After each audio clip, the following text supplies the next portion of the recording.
In addition to the new immigration bill we told you about earlier, the Biden administration is announcing new changes regarding who immigration enforcement targets. Under new guidance, immigration and customs enforcement agents were told to prioritize the arrest of those who pose, quote, the most pressing threats to national security, border security, and public safety. That includes people who crossed the border without legal permission after November 1st, 2020, and non-citizens convicted of crimes deemed to be aggravated felonies under U.S. immigration law. Former Acting Secretary of Homeland Security Chad Wolf led the department that oversaw ICE during the Trump administration. He's now a visiting fellow at the Heritage Foundation and joins us now. Chad, thanks very much for being with us. Well, thanks for having me.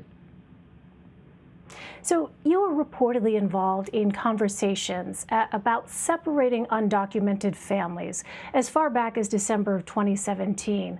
The Biden White House is now creating a task force to reunite families separated during the Trump administration. Did DHS do enough under your leadership to bring families back together? Well, I believe we did. So this has been going on, obviously, the reunification of families for over 2.5 years now. As you know, that ended in June of 2018. So that process has been underway for some time, working through the courts, along with State Department and the Department of Homeland Security. So I think what the Biden team will find is that there's actually been a considerable amount of work done over these past 2.5 years on reuniting families. And those, some of those parents that we have been able to identify, what the court has been able to identify back in their home countries of Guatemala, Honduras, and El Salvador, have chosen to keep their children here in the U.S. Those that are here have chosen to keep their children here rather than to bring them back to be reunited. So it's a complex issue, but what I would say is that there's been a significant amount of work over these past 2.5, almost 3 years now, to reunite as many families as possible. What would you say, Chad, to critics who would argue that there should have been more thought on the front side before the policy was implemented about how families would be reunited? Well, I don't think there's any question about making sure from an operational perspective that this could have been done certainly in a better way.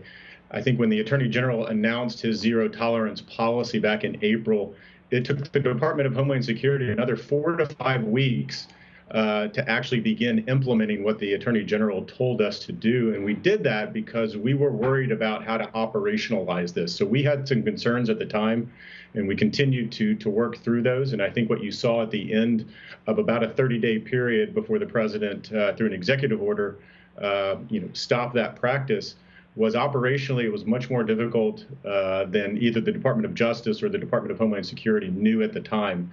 But again, we've done a tremendous work. I would say the department had done a tremendous amount of work on making sure that we reunited as many families as possible, and we at least give families and parents the opportunity, if they're not still here in the U.S., to be reunited with their children. But as I indicated, a lot of those families, a lot of those parents have chosen to keep their children here in the U.S. with sponsors, with strangers, or with family, rather than be reunited in their home countries.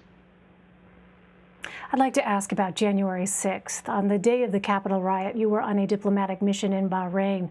What intelligence did the Department of Homeland Security have before the January 6th attack on the Capitol, and where did that intelligence go?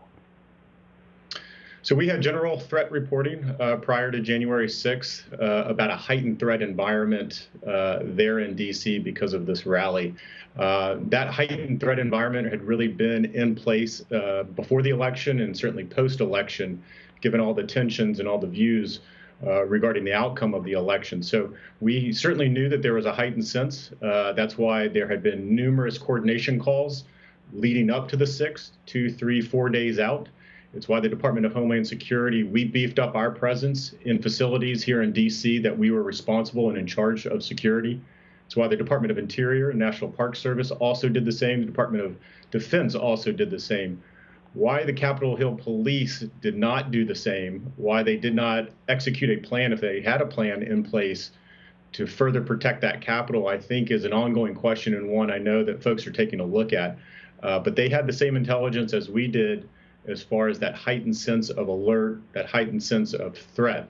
Now, what I will say is we did not have any specific intelligence that indicated at the department what eventually unfolded on January 6th. But at that time and leading up to that time, we were sharing all that information, not only from the Department of Justice, Department of Defense, we were sharing that with DC, Metropolitan Police Department, and with the Capitol Hill Police as well. As you've had a few weeks to reflect on your time in the Trump administration, what stands out to you as something you wish you or the administration would have handled differently?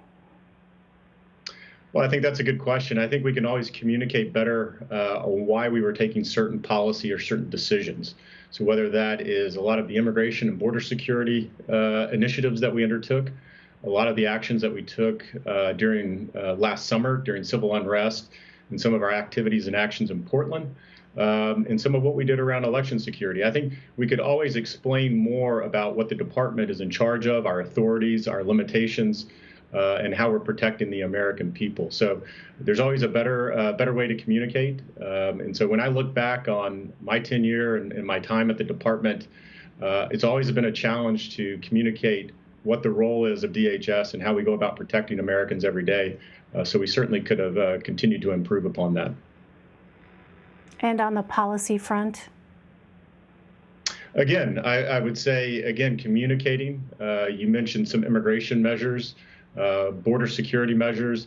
These are all things I think have been positive as far as making sure that we're protecting the American people. I think one thing that the department was very good at is making sure that we were thinking about the American people first.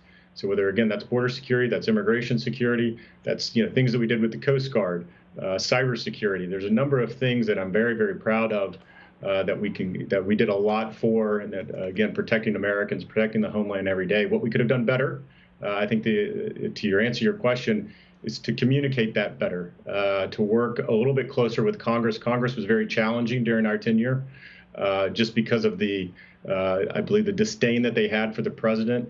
Also factored into really not working collaboratively with the department. So I wish we could have worked a little bit more closely with members of Congress on both sides of the aisle to get some long-standing changes in law that helps the department fulfill their mission. Former Acting Secretary of Homeland Security Chad Wolf, thanks very much for your time. Okay, thank you.